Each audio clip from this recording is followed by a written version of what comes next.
Saimum series 2 operation Tel Aviv 2-3। Saudi আরবের দুর্গম মরুদ্যান আল আসির। রাত 10টা। চারদিকে দিগন্ত প্রসারিত বালির সমুদ্রে একটি ক্ষুদ্র তিলকের মতো ঘুমিয়ে আছে আল আসির। খেজুরকুঞ্জ আচ্ছাদিত আল আসিরের ঘুটঘুটে অন্ধকারের বুক চিরে একটি লাল আলো স্থিরভাবে জ্বলছে। ভয় করে আলোর দিকে চাইলে যেন কালো রাত্রির বিশাল দেহ রক্তচক্ষু তুলে কাউকে শাসাচ্ছে। আল আসিরের পশ্চিম আকাশে হঠাৎ ইঞ্জিনের শব্দ শোনা গেল। শব্দ নিকটতর হল, বোঝা গেল হেলিকপ্টার। লাল আলোর উপরে এসে সার্চ লাইটের আলো একবার নিচে নিক্ষেপ করল। সার্চ লাইটের আলোয় একটি দীর্ঘ রানওয়ে স্পষ্ট হয়ে উঠল। নিভে গেল সার্চ লাইট। ল্যান্ড করল হেলিকপ্টারটি। মাত্র 25 মিনিটের মধ্যে আরও 3টি হেলিকপ্টার ল্যান্ড করল আল আসিরে। আল আসিরের মাঝখানে খেজুরকুঞ্জে ঢাকা একটি কালো পাথরের বাড়ি। বাইতুল আমিন শাহ সৌদের একটি অবকাশনীড়। পারস্য উপসাগরের হিমেল বাতাসে সিক্ত এই নীরব নিঝুম মরুদ্যানে শাহ সৌদ মাঝে মাঝে অবকাশ যাপন করতে আসেন। শাহ ইবনে সৌদের অবকাশনীড় এই বাইতুল আমিনেই আজ সংযুক্ত আরব কমান্ড ও আরব সুপ্রিম সিকিউরিটি কাউন্সিলের বৈঠক বসেছে। ফিলিস্তিন সম্পর্কে গুরুত্বপূর্ণ সিদ্ধান্ত নেওয়া হবে আজ এখানে। অতি গোপন এ বৈঠক। আমেরিকা, রাশিয়া ও ব্রিটেনের সেনদৃষ্টিকে ফাঁকি দিয়ে আজ এখানে একত্রিত হয়েছেন বাদশাহ সৌদ, মিশরের প্রেসিডেন্ট আনোয়ার রশিদ, জর্দানের বাদশাহ আবুল হিশাম, লিবিয়ার প্রেসিডেন্ট শিবলি সোহায়েল, মরক্কোর বাদশাহ হাসান শরীফ, সুদানের প্রেসিডেন্ট ফারুক আল নিমেরি, আলজেরিয়ার প্রেসিডেন্ট আবু জাফর আবেদিন, সিরিয়ার প্রেসিডেন্ট হাফিজ আল সাল্লাল এবং সংযুক্ত আরব কমান্ডের অধিনায়ক আবুল আমর আবদুল্লাহ। আর এসেছে সাইমুমের নেতা আহমদ মুসা। কালো পাথুরে বাড়িটির অভ্যন্তরে একটি সুসজ্জিত হলঘর। একটি গোল টেবিলের চারদিকে বসেছেন আরব নেতাগণ। সভাপতির আসনে বসেছেন শাহ সৌদ। শাহ সৌদের ডান পাশে বসেছেন সাইমুম প্রধান আহমদ মুসা আর বাম পাশে আনোয়ার রশিদ। শাহ সৌদের সামনে এক গাদা কাগজ। প্রথম নীরবতা ভঙ্গ করে কথা বললেন শাহ সৌদ। গম্ভীর কণ্ঠ ধ্বনিত হল তার, সম্মানিত ভ্রাতৃবৃন্দ, আমরা এক অতি গুরুত্বপূর্ণ বিষয়ে সিদ্ধান্ত নেবার জন্য এখানে সমবেত হয়েছি। বায়তুল মুকাদ্দাস এবং ফিলিস্তিনের মুক্তির জন্য আমরা কোন পথ ধরব? সে পথ কি আমাদের সম্মিলিত শক্তি প্রয়োগের পথ, কিংবা বৃহৎ শক্তিবর্গের উপর চাপ সৃষ্টির পথ, অথবা কৌশলে ফিলিস্তিনের স্বয়ংক্রিয় কোনো বিপ্লব সংগঠনের পথ? আশা করি এ ব্যাপারে আপনারা আপনাদের সুচিন্তিত বক্তব্য রাখবেন। শাহ সৌদ চুপ করলেন। নেমে এল নীরবতা। এবার কথা বললেন আনোয়ার রশিদ। তিনি বললেন, ফিলিস্তিনের মুক্তির জন্য আপনি যে পথ 3টির কথা উল্লেখ করেছেন তারই কোনো একটি পথ ধরে আমাদের এগুতে হবে। এ পথগুলোর সুবিধা অসুবিধা সম্পর্কে আমাদের সকলের যে ধারণা তা একরূপই হবে বলে আমার বিশ্বাস। আমার অনুরোধ, আপনি এ ব্যাপারে প্রথম বক্তব্য রাখবেন। প্রেসিডেন্ট আবেদিন, বাদশাহ হাসান শরীফ, প্রেসিডেন্ট শিবলি সোহায়েল প্রমুখ উপস্থিত সকলেই আনোয়ার রশিদের প্রস্তাবকে সহাস্যের সমর্থন জানালেন। শাহ সৌদ ধীরে ধীরে মুখ তুললেন। মনে হল একটু ভাবলেন তিনি। কাগজপত্র একটু নাড়াচাড়া করলেন। তারপর বলতে শুরু করলেন, আমরা সকলেই জানি সোভিয়েত, ব্রিটেন ও আমেরিকা ইহুদি শক্তির পিছনে না থাকলে ফিলিস্তিনে ইহুদি আমদানি সম্ভব হতো না। জাতিসংঘে ফিলিস্তিন বিভক্তির প্রস্তাব উঠত না, পাশও হতো না, এবং ইসরায়েল রাষ্ট্র জন্মলাভ করত না। বাইরে থেকে আমরা শক্তি প্রয়োগ করে ফিলিস্তিন মুক্ত করতে পারব না, কারণ সোভিয়েত ইউনিয়ন, ব্রিটেন ও আমেরিকার সাথে যুদ্ধ করার মতো শক্তি আমরা এখনও অর্জন করতে পারিনি। ইসরায়েলের সাথে আমাদের কয়েকটি যুদ্ধ থেকে পরিষ্কার হয়ে গেছে ও পথ আমাদের সাফল্যের পথ নয়। চাপ প্রয়োগের কথা আমরা ভাবতে পারি। তৈল অস্ত্রের সাহায্যে আমরা সে চাপ দিয়ে আসছি, কিন্তু এ চাপেরও একটা সীমা আছে। সে সীমা আমরা অতিক্রম করতে পারি না। তৈল অস্ত্র প্রয়োগে কিছু ফল আমরা পেয়েছি, আরও কিছু ফল পেতে পারি, কিন্তু ফিলিস্তিনের মুক্তি এর দ্বারা আসতে পারে না। আর একটি পথ বাকি থাকে, সেটা হল ফিলিস্তিনের অভ্যন্তর থেকে স্বয়ংক্রিয় বিপ্লবের মাধ্যমে ফিলিস্তিনের মুক্তি। আমার মতে ফিলিস্তিনের মুক্তির এই পথই একমাত্র সঠিক পথ। জাতীয় মুক্তি আন্দোলনের এই পথেই আমাদের এগুতে হবে। আমি আনন্দিত যে সাইমুম জাতীয় মুক্তি আন্দোলনের সে পথ রচনা করেছে। শাহ সৌদ চুপ করলেন মুহূর্ত কয়েক। নীরবতা। তারপর কথা বললেন আলজেরিয়ার প্রেসিডেন্ট। তিনি বললেন, আন্তর্জাতিক দিক থেকে এ পথটি নিরাপদ, কিন্তু বিষয়টি অত্যন্ত জটিল ও সময় সাপেক্ষ। আনোয়ার রশিদ বললেন, বিষয়টি জটিল ও সময় সাপেক্ষ অবশ্যই, কিন্তু অসম্ভব নয়। সাইমুম যে পথ ধরে এগুচ্ছে তা একে অনেক সহজ করে দেবে। বাদশাহ হাসান শরীফ ও প্রেসিডেন্ট শিবলি সোহাইল নিচু স্বরে কিছু কথা বললেন। পরে প্রেসিডেন্ট শিবলি সোহাইল বললেন, আমরা যে পথে এগুতে যাচ্ছি তার সাফল্যের অধিকাংশ নির্ভর করছে সাইমুমের কর্মতৎপরতার উপর। আমাদের মোহতারাম ভাই আহমদ মুসা উপস্থিত আছেন। তার বক্তব্য আমরা শুনতে পেলে আমাদের আলোচনা সহজ হতো। শাহসুদ মাথা নেড়ে বললেন, ঠিক। স্মিত হেসে আহমদ মুসার দিকে চাইলেন। আহমদ মুসা বললেন, মোহতারাম শাহ সাহেব যে মত প্রকাশ করেছেন, আমার বক্তব্য সেটাই। আমি আনন্দিত যে আমরা সবাই একই লাইনে চিন্তা করছি, আর সাইমুমের গোটা সংগঠন গড়ে উঠেছে এই দর্শনের উপর ভিত্তি করেই। আপনারা যে সর্বাত্মক সাহায্য সহযোগিতা দিয়ে আসছেন তা অব্যাহত থাকলে আমি নিশ্চয়তা দিতে পারি যে আমরা আমাদের লক্ষ্যে পৌঁছাতে পারব। আপনারা শুনে সুখী হবেন যে ইসরায়েলের ড্রজি সম্প্রদায়ের সাথে আমাদের চুক্তি হয়েছে। ইসরায়েলের স্থল, বিমান ও নৌবাহিনীতে ওদের 14,000-এর মতো লোক রয়েছে। ওদের সর্বাত্মক সাহায্য আমরা পাব। এতদিন ইসরায়েলি আর্মির অভ্যন্তরে প্রবেশ ছিল অসম্ভব। আল্লাহর অনুগ্রহে এখন সে সুযোগ সৃষ্টি হয়েছে। ইসরায়েলিদের ইহুদীকরণ প্রচেষ্টায় অসন্তুষ্ট ক্ষুব্ধ ড্রজিরা আমাদের সব রকম সাহায্য দেবে। আহমদ মুসা চুপ করল। নেমে এল নীরবতা। নীরবতা ভাঙলেন শাহসৌদ নিজেই। ফিলিস্তিনে কোনো স্বয়ংক্রিয় বিপ্লব বা গণ অভ্যুত্থানের মাধ্যমে যদি আমরা ইসরায়েল রাষ্ট্রের উৎখাত করতে চাই, তাহলে ফিলিস্তিনি মুসলিম জনসাধারণের প্রতিনিধি ও মুখপাত্র হিসেবে সাইমুমের আন্তর্জাতিক স্বীকৃতি আদায় করতে হবে। আর তার আগে আমাদের তরফ থেকে স্বীকৃতি দিতে হবে। আমরা মুসলিম দেশগুলো যদি জাতিসংঘে প্রস্তাব আনি এবং আমাদের প্রভাব কাজে লাগাই, তাহলে সাইমুম জাতিসংঘের স্বীকৃতি লাভ করবে। ভবিষ্যতে এই আন্তর্জাতিক স্বীকৃতি খুবই কাজে আসবে। মরক্কোর বাদশাহ শরীফ বললেন, শাহ সাহেব উপযুক্ত পরামর্শ দিয়েছেন। ফিলিস্তিনে অন্তর্বিপ্লবের পরিকল্পনা যদি আমাদের সফল হয়, তাহলে ওই আন্তর্জাতিক স্বীকৃতি খুবই উপকারে আসবে। অবশ্য সে বিপ্লব যদি নিছক সরকার পরিবর্তন ধরনের হয়, তাহলে ওই আন্তর্জাতিক স্বীকৃতি খুব গুরুত্ববহ হবে। বাদশাহ আবুল হিসাম বললেন, আমরা কি আজই এ ব্যাপারে সিদ্ধান্ত নেব? প্রেসিডেন্ট হাফিজ আল সাল্লাল বললেন, সিদ্ধান্ত আমরা আজই নিচ্ছি, কিন্তু তা আমরা ঘোষণা করব আমাদের আসন্ন রাবাত শীর্ষ সম্মেলনে, এবং তারপর থেকেই সাইমুমের জন্য আমরা আন্তর্জাতিক স্বীকৃতি আদায়ের প্রচেষ্টা চালাব। শাহ সৌদ বললেন, হাফিজ সাহেব ঠিক বলেছেন, রাবাত সম্মেলনেই আমরা আমাদের সিদ্ধান্ত ঘোষণা করব। শাহ সৌদ একটু চুপ করলেন। তারপর আহমদ মুসার দিকে তাকিয়ে বললেন, লক্ষ লক্ষ নিরাশ্রয় ও দুঃখী মানুষের পক্ষ থেকে এ গুরু দায়িত্ব আপনার উপর বর্তেছে। আমরা গর্বিত যে সাইমুম এ দায়িত্ব পালনে সমর্থ। আমরা এখন জানতে পারলে উপকৃত হব যে অন্তর্বিপ্লবের পরিকল্পনা আপনার কি হবে এবং সেক্ষেত্রে আমাদের কি করণীয় থাকবে। আহমদ মুসা একটু নড়ে চড়ে বসলেন। কপালে তার চিন্তার বলিরেখা স্পষ্ট, মুখটি তার প্রশান্ত, চোখ দুটি তার ভাবনার কোনো অতল গভীরে। ধীরে ধীরে মুখ খুলল আহমদ মুসা। বলল সে, অন্তর্বিপ্লবের পথ অত্যন্ত জটিল ও ঝুঁকিপূর্ণ। আমরা শুধু শক্তি দিয়ে ৩০ লাখ ইহুদির কাছ থেকে রাষ্ট্রক্ষমতা কেড়ে নিতে পারব না। আমাদেরকে কৌশলের পথ ধরতে হবে।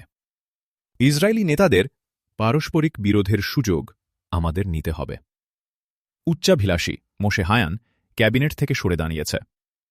ইসরায়েলি আর্মির সাবেক সর্বাধিনায়ক জেনারেল রবিন রাজনৈতিক ক্ষমতা দখলের চেষ্টা করছেন আমরা জানি।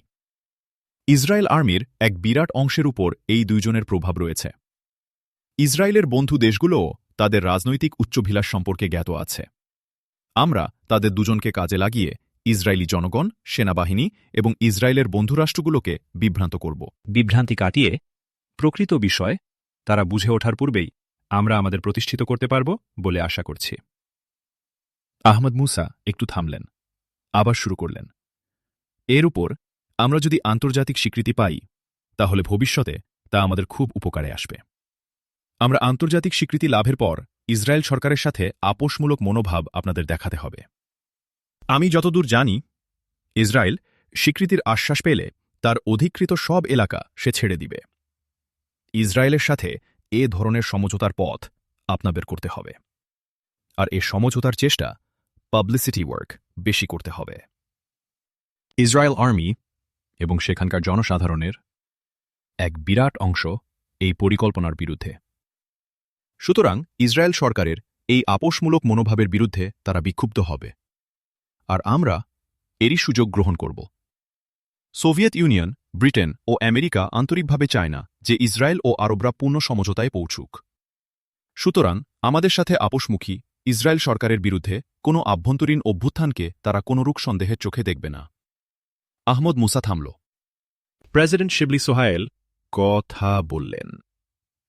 তিনি উঠে দাঁড়িয়ে আহমদ মুসার ডান হাতটি হাতে নিয়ে এটি ঝাঁকুনি দিয়ে বললেন, খায়ের খায়ের, চমৎকার বুদ্ধি, চমৎকার পরিকল্পনা, মুবারকবাদ আপনাকে।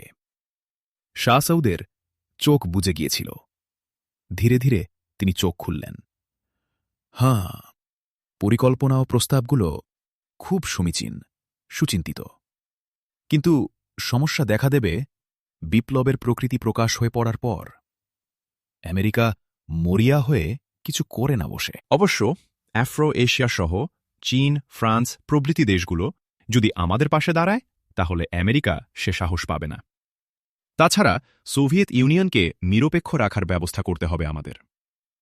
আনোয়ার রশিদ ও হাফিজ আল সাল্লাল প্রায় একই সঙ্গে বলে উঠলেন, আমরা তা পারব। আমরা যদি তাকে তার প্রভাব বলয়ের অক্ষুণ্ণতার নিশ্চয়তা দান করি, তাহলেই এটা করতে পারব। বাদশাহ আবুল হিসাম, ফারুক আল নিমেরি, হাফিজ আল সোল্লাল, শিবলি সোহায়েল প্রমুখদের মধ্যে টুকিটাকি আলোচনা চলতে লাগল। শাহ সৌদ তার টেবিলের সাদা বোতামে মৃদু চাপ দিলেন। তারপর বললেন, আমরা এখন নাস্তা করব। আমাদের এতক্ষণের আলোচনায় যে সিদ্ধান্তে পৌঁছলাম তা হল, ১. অন্তর্বিপ্লবের মাধ্যমে ফিলিস্তিন মুক্ত করতে হবে। ২. সাইমুমকে ফিলিস্তিনের প্রতিনিধি হিসেবে আমরা স্বীকৃতি দেব এবং আন্তর্জাতিক স্বীকৃতি আদায় করব। ৩. ইসরায়েল সরকারকে আমরা এমন ধরনের মৈত্রীতে আবদ্ধ করতে চেষ্টা করব যাতে সেখানকার জনগণ ও সেনাবাহিনী বিক্ষুব্ধ হয়। ৪. অর্থবল, লোকবল, অস্ত্রবল যে সাহায্যই সাইমুমের প্রয়োজন পড়বে তা আমরা দিব। শাহ সৌদ থামলেন। তিনি চুপ করতেই সাউন্ডপ্রুফ ঘরটির দেয়াল ফেটে একটি দরজা বেরুল। দরজা দিয়ে নাস্তার ট্রে ঠেলে প্রবেশ করল শাহ সৌদের খাস বেয়ারা শরীফ ইবনে আলী আকরাম। রাবাতের আন্তর্জাতিক বিমানবন্দর। কঠোর প্রহরা চারদিকে। দেশের শীর্ষস্থানীয় নেতৃবৃন্দ ও সীমিত সংখ্যক সাংবাদিক ছাড়া বেসামরিক কোনো লোকের চিহ্ন কোথাও নেই। আর মিনিট ৭ মধ্যেই শাহ সৌদের বিশেষ বিমানটি ল্যান্ড করবে। মরক্কোর বাদশাহ হাসান শরীফ এবং মন্ত্রিসভার সদস্যবৃন্দ অধীর আগ্রহে অপেক্ষা করছেন তার। ঊর্ধ্বতন সামরিক অফিসার ও বিমান কর্মচারীদের ইতস্তত বিচরণ করতে দেখা যাচ্ছে। গার্ড অফ অনার দেয়ার জন্য সেনাবাহিনীর একটি ইউনিট প্রস্তুত রয়েছে। সালাম গ্রহণ মঞ্চের পাশেই দাঁড়িয়ে আছে বুলেট প্রুফ সুদৃশ্য গাড়ি। ওদেরই একটি বহনন করবে শাহ সৌদ ও বাদশাহ হাসান শরীফকে। আহমদ মুসা ভিআইপি রুম থেকে বেরিয়ে বিমান চত্বরে একটি চক্কর দিয়ে টয়লেটের দিকে চলল। সাধারণ আরবি পোশাক তার দেহে। টয়লেটে ঢুকতে গিয়ে একটি মুখের দিকে নজর পড়তেই তার চিন্তা যেন হোঁচট খেল। কাঁধে ক্যামেরা ঝোলানো একজন লোক বেরিয়ে আসছিল টয়লেট থেকে। সোডিয়াম লাইটের ধবধবে আলোয় লোকটির মুখের প্রতিটি রেখা যেন আহমদ মুসার কাছে স্পষ্ট হয়ে উঠল। জোড়া ভ্রু, নাকের ডান পাশে কাটা দাগ, ঝুলে পড়া ঠোঁট, কোথায় যেন এ মুখ তিনি দেখেছেন। লোকটির পিছনে আর একজন লোক বেরিয়ে এল। এই লোকটিকে আহমদ মুসা চেনে, বাদশাহ শরীফের খাস ড্রাইভারদের প্রধান। আহমদ মুসা টয়লেটে ঢুকল। কিন্তু উড়োজাহাজের প্রোপেলারের মতো চিন্তা তার মাথায় ঘুরপাক খাচ্ছিল। তাসের এই সাংবাদিক ভদ্রলোকটি কে? হঠাৎ তার চোখের সামনে ভেসে উঠল ডসিয়ার অ্যালবামের একটি মুখ। সেই জোড়া ভ্রু, নাকের ডান পাশে কাটা দাগ, ঝুলে পড়া ঠোঁট। নাম ইসাক এলিস, ইরগুনজাই লিউমির দুর্ধর্ষ ইহুদি স্পাই। কথাটা মনে হওয়ার সাথে সাথেই গোটা শরীর রোমাঞ্চ দিয়ে উঠল আহমদ মুসার। ইরগুঞ্জাই লিওমির অপারেশন স্কোয়াডের মধ্যমণি ইসাক এলিস এখানে? তাস করেসপন্ডেন্ট সে কবে থেকে? বিজলির চমকের মতো আর একটি প্রশ্ন ছুটে এলো তার মনে। খাস ড্রাইভার প্রধান শরীফ আলম ইসাক এলিসের পিছনে বেরিয়ে গেল কেন? শাহ ফয়সালের শাহাদতের ঘটনার পুনরাবৃত্তি ঘটতে যাচ্ছে না তো? কেঁপে উঠল মুসার লৌহ হৃদয়। আকাশে জেট ইঞ্জিনের শব্দ শোনা যাচ্ছে। ল্যান্ড করছে শাহ সৌদের বিমান। ছুটে বেরিয়ে গেল আহমদ মুসা। ওই তো রানওয়ে দিয়ে ছুটে আসছে শাহ সৌদের বিশেষ বিমানটি। বাদশাহ হাসান শরীফ ও ঊর্ধ্বতন নেতৃবৃন্দ বিমান চত্বরে এসে দাঁড়িয়েছেন মহান অতিথিকে সম্বর্ধনার জন্য। দ্রুত কাজ করছিল আহমদ মুসার মন। বিন্দু বিন্দু ঘাম তার কপালে, চোখে তার দৃঢ় সিদ্ধান্তের ছাপ। টয়লেট থেকে বেরিয়ে সে সোজা গেল সালাম গ্রহণ মঞ্চের পিছনে দাঁড়ানো আবুলাসের কাছে। আবুলাস সাইমুমের রাবাত ইউনিটের প্রধান। খুব নিচু গলায় আহমদ মুসা বলল, তাস করেসপন্ডেন্টের দিকে নজর রেখো, ওকে আমাদের চাই। ড্রাইভার শরীফ আলমকেও সন্দেহ করছি। বলেই আহমদ মুসা দ্রুত ফিরে এল বিমানের দিকে। বিমানের খোলা দরজায় সিঁড়ি লাগানো হয়ে গেছে। পরক্ষণেই দেখা গেল শাহ সৌদ নেমে আসছেন সিঁড়ি দিয়ে। সিঁড়ির গোড়ায় দাঁড়িয়ে বাদশাহ হাসান শরীফ। আহমদ মুসা গিয়ে দাঁড়ালেন বাদশার পাশে। মন তার ছটফট করছিল। অবিলম্বে কয়েকটি কথা বলা দরকার বাদশাকে। কিন্তু ফুরসত কয়ে? এখান থেকে সোজা ওরা যাবেন সালাম গ্রহণ মঞ্চে, তারপর সেখান থেকে গাড়িতে। কিন্তু বলতেই হবে তাকে কথা। সুযোগ জুটে গেল। বিমান চত্বর থেকে ফেরার পথে শাহ সাহেব ও প্রধানমন্ত্রী হাস্যালাপ করছিলেন। সেই সুযোগে আহমদ মুসা বাদশাকে বলল, এই মুহূর্তেই আপনাকে দুটি আদেশ দিতে হবে, অত্যন্ত জরুরি। বাদশাহ কিছুটা উদ্বেগ নিয়ে বললেন, বলুন। পূর্ব নির্দিষ্ট গাড়ি বাদ দিয়ে সেনাবাহিনীর গাড়ি কিংবা অন্য কোনো গাড়িতে আপনাদের যাবার ব্যবস্থা করতে বলুন। ড্রাইভার শরীফ আলমকে অবিলম্বে গ্রেপ্তার করতে বলুন। আর তাস করেসপন্ডেন্টকে আমরা গ্রেপ্তার করতে চাই। কিছু হয়েছে? কিছু ঘটেছে? এবার স্পষ্ট উদ্বেগ ঝরে পড়ল বাদশাহর কণ্ঠে। তিনি প্রায় দাঁড়িয়ে পড়লেন। পরে সব জানতে পারবেন। আপনার রায় বলুন। আমি আবু আমরকে এখনই নির্দেশ দিচ্ছি। আবু আমর মরক্কোর সিকিউরিটি প্রধান। গার্ড অব অনার শেষে সাংবাদিকদের সাথে সংক্ষিপ্ত দু-চারটি কথা বলার পর বাদশাহ হাসান শরীফ ও শাহ সৌদ যখন সেনাবাহিনীর একটি গাড়ির দিকে এগুচ্ছিলেন, ঠিক সেই সময় পূর্ব নির্দিষ্ট গাড়ির পাশে অ্যাটেনশনভাবে দাঁড়ানো ড্রাইভার শরীফ আলমকে দুজন নিরাপত্তা পুলিশ ধরে নিয়ে গেল। বাদশাহর গাড়ি চলে যাবার পর বিমানবন্দরের বহিরাঙ্গন থেকে সাংবাদিকদের জন্য নির্দিষ্ট খোলা জিপটিও যাত্রা করল। দেখা গেল তাস করেসপন্ডেন্ট আদ্রে সুখানো ওরফে ইসাক এলিস উঠে বসলেন ড্রাইভারের পাশের সিটে। সাংবাদিকদের জিপের পিছনে আর একটি ল্যান্ড রোভার স্টার্ট নিল। গাড়ির পিছনের সিটে দুজন মুখোশধারী। ড্রাইভিং সিটে আবুলাস নিজে। তাদের গাড়ি যখন বিমানবন্দরের গেট পার হল, সেই সময় পিছন থেকে প্রচণ্ড বিস্ফোরণের শব্দ শোনা গেল। সালাম গ্রহণ মঞ্চের পার্শ্বে দাঁড়ানো ড্রাইভার শরীফ আলমের গাড়ির ছাদ প্রচণ্ড বিস্ফোরণে উড়ে গেছে। জ্বলছে লিমোজিনটি। আবুলাস দেখতে পেল সামনের সাংবাদিক জিপটি থেমে গেছে। জিপ থেকে লাফিয়ে পড়লেন রয়টার এবং এএফপির করেসপন্ডেন্ট। ছুটছেন তারা বিমানবন্দরের দিকে দুর্ঘটনা দেখার জন্য। একটু পরে আদ্রে সুখানো ওরফে ইজাক এলিসও নামলেন। আবুলাসের গাড়িটিও সাংবাদিক জিপের পিছনে এসে থেমে গিয়েছিল। আর একটি নীল রঙের ভক্সওয়াগন এসে আবুল আসের গাড়ির পিছনে থেমে গেল। আবুল আস মুখোশধারীদের একজনকে বলল, তুমি আমার সাথে এসো। বলে আবুল আস গাড়ি থেকে নেমেই দেখল এলিস পিছনের গাড়িটার পাশে। প্রায় পৌঁছতেই দরজাটি হঠাৎ খুলে গেল, আর ঝুপ করে সে ঢুকে গেল গাড়ির ভিতরে। সঙ্গে সঙ্গে নড়ে উঠল গাড়ি। ব্যাপারটি বুঝে ফেলল আবুল আস।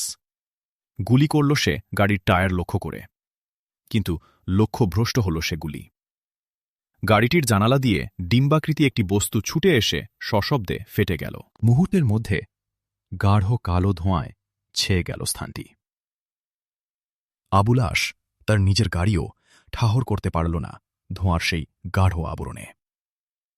মুহূর্ত কয়েক পর ধোঁয়া যখন সরে গেল, তখন পিছনের গাড়িটির কোনো অস্তিত্ব কোথাও নেই।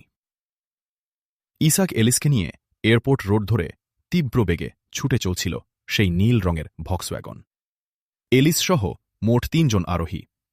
এলিস পিছনের অন্ধকার ঢাকা পথের দিকে চেয়ে আশ্বস্ত হল, না, কেউ পিছু নেয়নি। পরে পাশের লোকটির দিকে চেয়ে বলল, শরীফ, ধরা পড়েছে রবিন?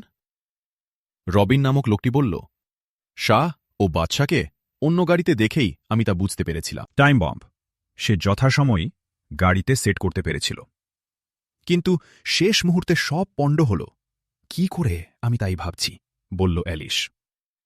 আপনার পিছু নিয়েছিল ওরা কারা? যারাই হোক, সরকারের লোক নয়। এরাই ধরিয়ে দিয়েছে শরীফ আলমকে। আমার ধারণা ওরা সাইমুমের লোক। আপনার পরিচয় শুধু ওদের পক্ষেই জানা সম্ভব। এলিসের গাড়ির পিছনে ঝড়ের গতিতে ছুটে আসছিল আর একটি গাড়ি, কালো রঙের ল্যান্ড রোভার, হেডলাইট নিভানো। তাই আগের গাড়ির আরোহীদের কাছে গাড়িটি অজ্ঞাতই রয়ে গেছে। গাড়িতে একজন মাত্র আরোহী, আরবি পোশাক পরিধানে, কানের পাশ দিয়ে নেমে আসা রুমাল মুখের অধিকাংশ ঢেকে রেখেছে। তার পাশে পড়ে রয়েছে একটি সাবমেশিন গান। এলিসের গাড়ি এয়ারপোর্ট রোড ছেড়ে জনবিরল এরাবিয়ান হাইওয়েতে গিয়ে পড়ল। এই সময় সামনে থেকে আর একটি গাড়ি এসে পড়ল। তার হেডলাইটের আলোতে এলিসদের গাড়িসহ পিছনের গাড়িটিও আলোকিত হয়ে উঠল। দুর্ভাগ্যই বলতে হবে পিছনের গাড়ির আরোহীর। তার অস্তিত্ব সামনের গাড়ির আরোহীর কাছে পরিষ্কার হয়ে গেল। প্রমাদ গুনল পিছনের গাড়ির আরোহী। এলিসদের গাড়ির গতিবেগ বেড়ে গেল। গতিবেগ বাড়াল পিছনের গাড়িটিও। পিছনের গাড়ির আরোহীর চোখ দুটি সামনের গাড়ির প্রতি স্থিরভাবে নিবদ্ধ। মুখে তার দৃঢ় সংকল্পের ছাপ। স্পিডোমিটারের কাঁটা কাঁপছে। ৮০ পেরিয়ে কাঁটা ৯০ ছুঁই করছে। সামনের গাড়ির স্পিডোমিটারের কাঁটা তখন ৮০-তে, পারছে না প্রতিযোগিতায়। পিছনের গাড়িটি মিনিট দেড়েকের মধ্যেই ধরে ফেলল সামনের গাড়িটিকে। আগের গাড়ির নিকটে আসতেই এক ঝাঁক গুলি এসে পিছনের গাড়ির গায়ে লাগল। তবু বেপরোয়া আরোহীটি তার গাড়ি এনে সামনের গাড়ির পথ রোধ করে দাঁড়াল। থেমে গেছে এলিসদের গাড়িও। আলো নিভে গেছে তার। গাড়িটি থামিয়েই আরবি পোশাকের আরোহীটি সাবমেশিন গানটি নিয়ে গড়িয়ে নেমে পড়েছে নিচে। চোখে তার ইনফ্রারেড গগলস। অন্ধকার স্বচ্ছ হয়ে উঠেছে তার চোখে। ওই গাড়ি থেকে গুলিবৃষ্টি হচ্ছে। পিছনের গাড়ির আরবি পোশাকের আরোহীটি কোনো প্রত্যুত্তর না দিয়ে সাপের মতো এগিয়ে চলেছে এলিসদের গাড়ির দিকে। রাস্তার উত্তর পাশের ঢাল বেয়ে নিঃশব্দে এগুচ্ছিল সে। কোনো প্রত্যুত্তর না পেয়ে ওপারের গুলিও বন্ধ হয়ে গেল। আরবি পোশাকের আরোহী দেখতে পেল এলিসের গাড়ির এপাশে লম্বালম্বি শুয়ে আছে একজন। হাতে তার উদ্যত স্টেনগান।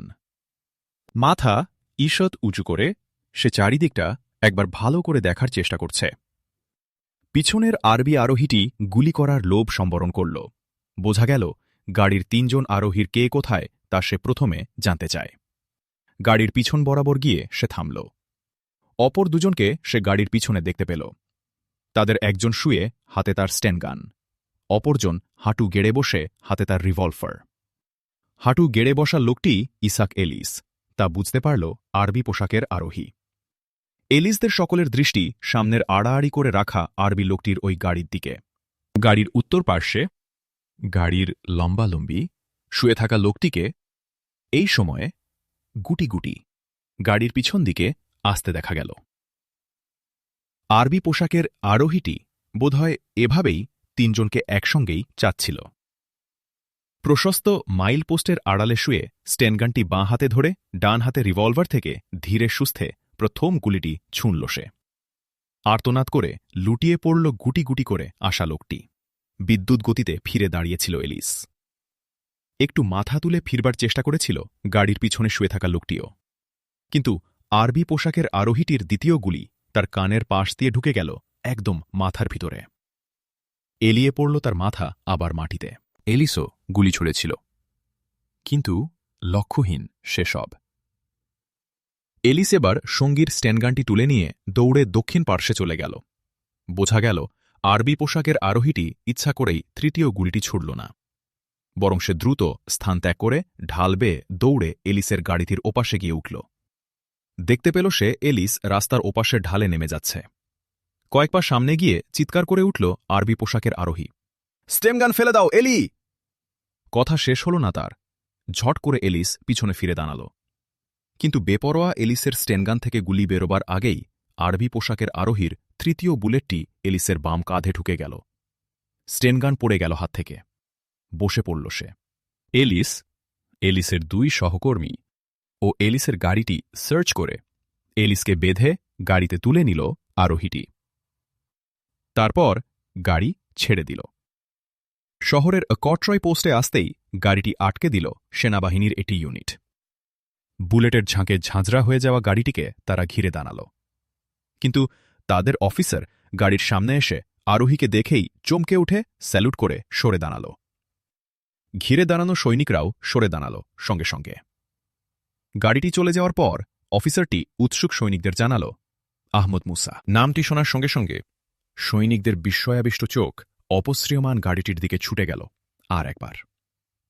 আরবি পোশাকের আরোহীটি আহমদ মুসা। এলিসের প্রতি দৃষ্টি রাখবার নির্দেশ আবুল আসকে দিয়েও নিশ্চিন্ত হতে পারেনি, তাই নিজেও পিছু নিয়েছিল তার। এলিসকে নিয়ে আহমদ মুসা সোজা সাইমুমের রাবাত ঘাঁটিতে এসে হাজির হল। আহমদ মুসাকে গাড়ি থেকে নামতে দেখে উদ্বেগাকুল আবুল আস ছুটে এল। কিছু বলতে যাচ্ছিল আবুল আস, কিন্তু গাড়ির ভিতর থেকে হাত পা বাঁধা এলিসকে পিটপিট করে চাইতে দেখে চমকে উঠে থেমে গেল সে। পরে আহমদ মুসাকে একপাশে ডেকে বলল, শাহ এবং বাদশাহ 2 বার খোঁজ করেছেন আপনাকে। উদ্বিগ্ন তারা। স্টেট গেস্ট হাউসে তারা অপেক্ষা করছেন। এলিসকে আবুল আসের হাতে সোপর্দ করে আহমদ মুসা তখনই চলল স্টেট গেস্ট হাউসের উদ্দেশ্যে। গেস্ট হাউসের গেটে আহমদ মুসার গাড়ি পৌঁছার সঙ্গে সঙ্গে দায়িত্ব পালনরত অফিসার টেলিফোনে খবরটি ভিতরে পৌঁছে দিয়ে বাইরে এসে আহমদ মুসাকে স্যালুট করে দাঁড়াল। মুহূর্তে খুলে গেল গেট। ভেতরে প্রবেশ করল আহমদ মুসার গাড়ি। শাহ সৌদ এবং বাদশাহ হাসান শরীফ দুজনেই গাড়ি বারান্দায় এসে দাঁড়িয়েছেন। আহমদ মুসা গাড়ি থেকে নামতেই জড়িয়ে ধরলেন প্রথমে বাদশাহ এবং পরে শাহ সৌদ। বাদশাহ বললেন, আল্লাহ এক ভয়ানক দুর্ঘটনা থেকে আমাদের বাঁচিয়েছেন আপনার সাহায্যে। শাহ বললেন, শুধু আমরা নই, শীর্ষ সম্মেলনটিও রক্ষা পেয়েছে। সমস্ত প্রশংসা আল্লাহর। স্মিত হেসে জবাব দিল আহমদ মুসা। গাড়ির দিকে চেয়ে ভ্রুকুচকে শাহ সৌদ বললেন, মনে হচ্ছে যুদ্ধক্ষেত্র থেকে ফিরলেন। বাদশাহ গাড়ির দিকে চেয়ে বললেন, তাই তো। তারপর তিনি বললেন, চলুন ভিতরে গিয়ে শোনা যাবে সব। স্টেট গেস্ট হাউসের সুদৃশ্য ড্রয়িং রুমে এসে বসলেন তারা। বাদশাহ প্রথম কথা বললেন, প্রথম চোটেই ড্রাইভার শরীফ আলম সব স্বীকার করেছে। অত্যাধুনিক টাইম বোমটি সাপ্লাই দিয়েছে আদ্রে সুখানভ। আহমদ মুসা বললেন, আদ্রে সুখানভ নয়, ওর আসল নাম ইজাক এলেস, এরগুনজাই লিউমির দুর্ধর্ষ স্পাই। ইজাক এলেস! চমকে উঠলেন যেন শাহ ও বাদশাহ দুজনেই। কিছুক্ষণ নির্বাক সকলেই। প্রথম মুখ খুললেন বাদশাহ।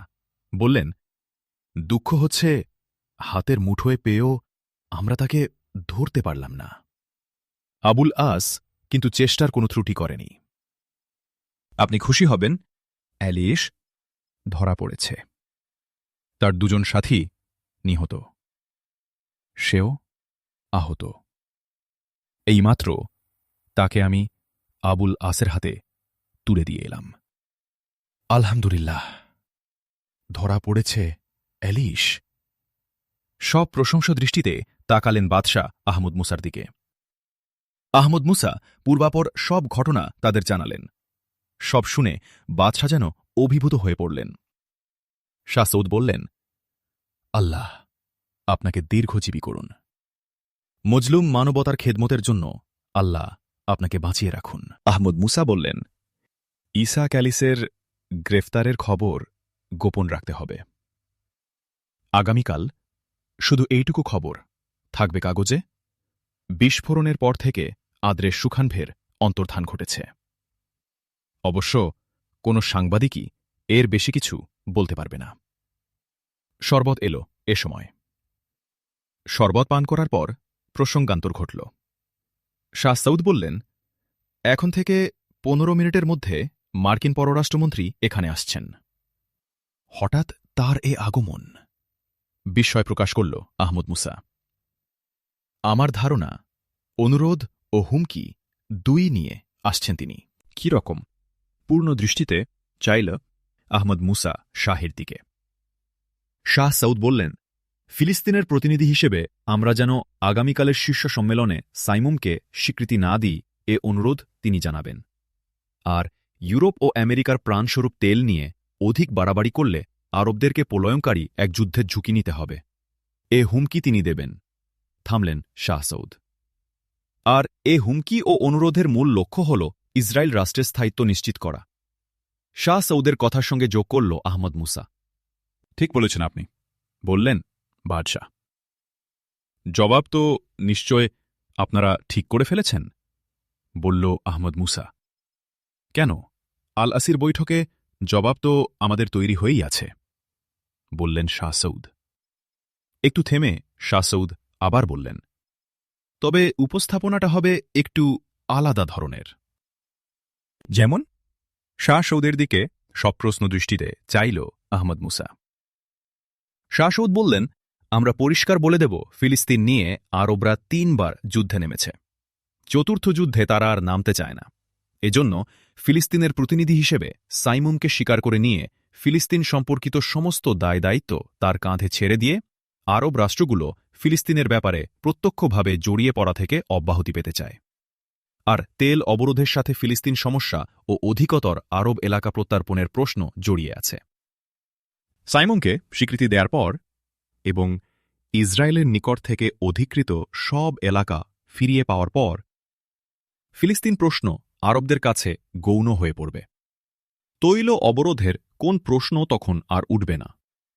আর এ কথাও আমরা সুস্পষ্টভাবে জানিয়ে দেব, ইসরায়েল অধিকৃত এলাকা ফিরিয়ে দিলে ইসরায়েলের সঙ্গে তাদের শান্তি চুক্তিও হতে পারে। থামলেন শাহ সৌদ। হাসি খেলে গেল আহমদ মুসার মুখে। বলল সে, আমি আশা করছি মার্কিন পররাষ্ট্রমন্ত্রী মহোদয় খুশি হবেন। আবার একে নিউ স্ট্র্যাটেজি মনে করতে পারেন তিনি। হেসে বললেন শাহ সৌদ, তা অবশ্য পারেন, করবেনও হয়তো তিনি।